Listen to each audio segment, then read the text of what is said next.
और जब आप इस एमएससी के रेंज से बाहर जाते हैं तो वहाँ से एक नया एमएससी का क्षेत्र स्टार्ट होता है जो आपको सर्विस देने लगता है। मोबाइल का एंटीना इस 0 और 1 वाले डिजिटल सिग्नल को मैग्नेटिक वेव में कन्वर्ट करके टावर को सेंड करता है। और सबसे बड़ी बात तो ये कि ये सब काम 1 से 2 सेकंड के अंदर कैसे पॉसिबल हो पाता है। जब हम बात करते हैं तो हमारे मोबाइल में लगा माइक्रोफोन हमारी बात को सुनता है। जब ओनली 5 किलोमीटर ही है तो 1000 किलोमीटर तक बात कैसे होता है। दोस्तों, क्या आपने कभी सोचा है कि आपके पास जो मोबाइल फोन है उसमें नेटवर्किंग सिस्टम काम कैसे करता है? आप कैसे दूर दूर तक आसानी से बात कर पाते हैं? अगर नहीं तो जानेंगे आज के वीडियो में इन्हीं सब बातों को बिल्कुल आसान भाषा में साइंटिफिक तरीके से। एग्जाम्पल के लिए मान लीजिए कि आप पटना कंकड़बाग से दिल्ली शाहीन बाग अपने दोस्त को फ़ोन करते हैं, तो आपकी बात शाहीन बाग तक कैसे पहुंच जाती है जिससे आप अपने दोस्त से आसानी से बात कर पाते हैं। तो सबसे पहले आपके बात को आपके मोबाइल से आपके नज़दीकी टावर के पास ट्रांसफ़र की जाती है और फिर कंकड़बाग वाले टावर से दिल्ली शाहीन बाग वाले टावर को भेजी जाती है और फिर शाहीन बाग वाले टावर से आपके दोस्त के मोबाइल तक पहुंचाई जाती है जिससे आप आसानी से बात कर पाते हैं। अब सवाल ये बनता है कि आखिर हमारी बात मोबाइल से टावर तक पहुंचती कैसे है और पटना वाले टावर को कैसे पता कि आपका दोस्त दिल्ली शाहीन बाग वाले टावर की रेंज में है। और सबसे बड़ी बात तो ये कि ये सब काम 1 से 2 सेकंड के अंदर कैसे पॉसिबल हो पाता है। तो आइए इसे जानते हैं अच्छे से। जब हम बात करते हैं तो हमारे मोबाइल में लगा माइक्रोफोन हमारी बात को सुनता है और फिर मेम सेंसर और आईसी कन्वर्टर की हेल्प से उसे डिजिटल सिग्नल में कन्वर्ट करता है।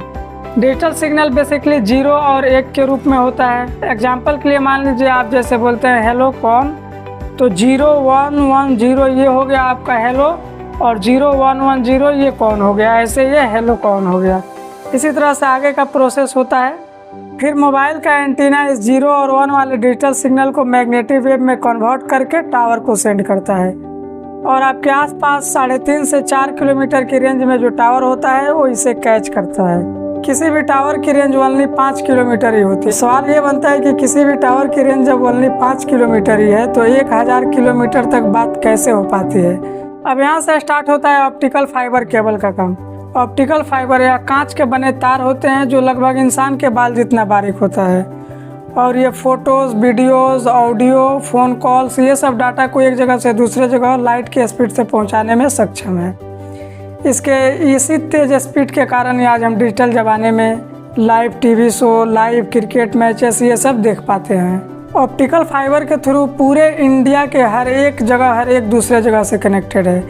जैसे आप बाई रोड बिहार के किसी भी गांव से इंडिया के किसी राज्य के किसी भी जगह पे जा सकते हैं, उसी तरह सड़क के किनारे किनारे ऑप्टिकल फाइबर भी बिछाया गया है।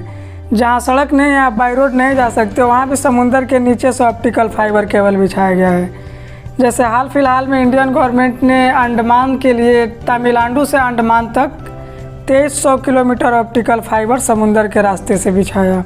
इसी तरह इंडिया से अमेरिका, अमेरिका से इंग्लैंड, इंग्लैंड से फ्रांस, फ्रांस से तुर्की, तुर्की से जापान, जहां आप बाई रोड नहीं जा सकते एक देश से दूसरे जगह, वहां समुंदर के रास्ते से ऑप्टिकल फाइबर बिछा करके दुनिया के हर एक देश को एक दूसरे देश से कनेक्ट किया गया है, जिसे हम और आप दुनिया में कहीं भी किसी देश से किसी भी देश के अंदर आसानी से बात कर पाते हैं। ये सब इस ऑप्टिकल फाइबर केबल के ही बदौलत है। ये सब काम इतनी आसानी से नहीं हुआ जो आज हम देख रहे हैं। ये कई दशक पहले से ही धीरे धीरे होते होते आज यहाँ तक पहुँचा है। ऑप्टिकल फाइबर का सबसे लंबा केबल रूट है टू अफ्रीका केबल रूट। यह दुनिया का सबसे लंबा केबल रूट है जो 45,000 किलोमीटर में फैला है।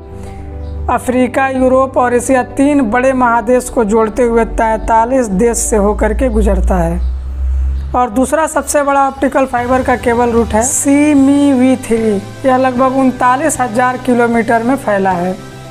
इसी तरह से बहुत सारे केबल रूट हैं। वापस टॉपिक पे आते हैं। लेकिन ऑप्टिकल फाइबर केबल में ऐसी कोई मशीन नहीं होती जो ये समझ सके कि किस कॉल को कहाँ भेजना है।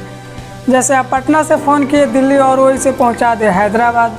चूँकि हर एक जगह दूसरे जगह से कनेक्टेड है तो इसके लिए जगह जगह पर डाटा स्विचिंग सेंटर लगाया गया है। तो आपकी कॉल को टावर से ऑप्टिकल फाइबर की हेल्प से डाटा स्विचिंग सेंटर तक पहुंचाया जाता है और फिर वहां ये तय होता है कि किस कॉल को कहां भेजना है।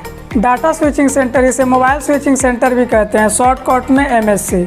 जब आप कोई नई सिम कार्ड खरीदते हैं तो वहाँ अपने से जुड़ी जानकारी के लिए ID डॉक्यूमेंट्स देते हैं और ये डॉक्यूमेंट्स आपके एरिया के मोबाइल स्विचिंग सेंटर में स्टोर कर दी जाती है। और ये एमएससी आपकी होम एमएससी होती है। जहां आपकी डॉक्यूमेंट स्टोर की जाती है वो आपका होम एमएससी होता है। ये एमएससी आपकी प्रेजेंट लोकेशन को टावर की हेल्प से बताता है और जब आप इस एमएससी के रेंज से बाहर जाते हैं तो वहाँ से एक नया एमएससी का क्षेत्र स्टार्ट होता है जो आपको सर्विस देने लगता है और ये आपके होम एमएससी को ये इन्फॉर्म करता है कि अभी आदमी हमारे एमएससी के रेंज में आ चुका है।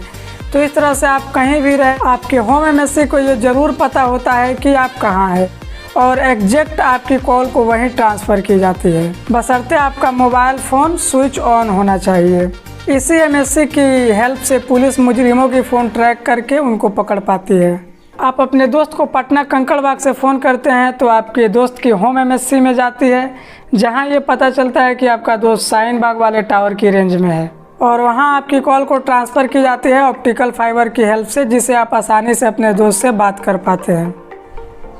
तो मिलते हैं नेक्स्ट वीडियो में। अगर वीडियो अच्छा लगा हो तो लाइक सब्सक्राइब करें।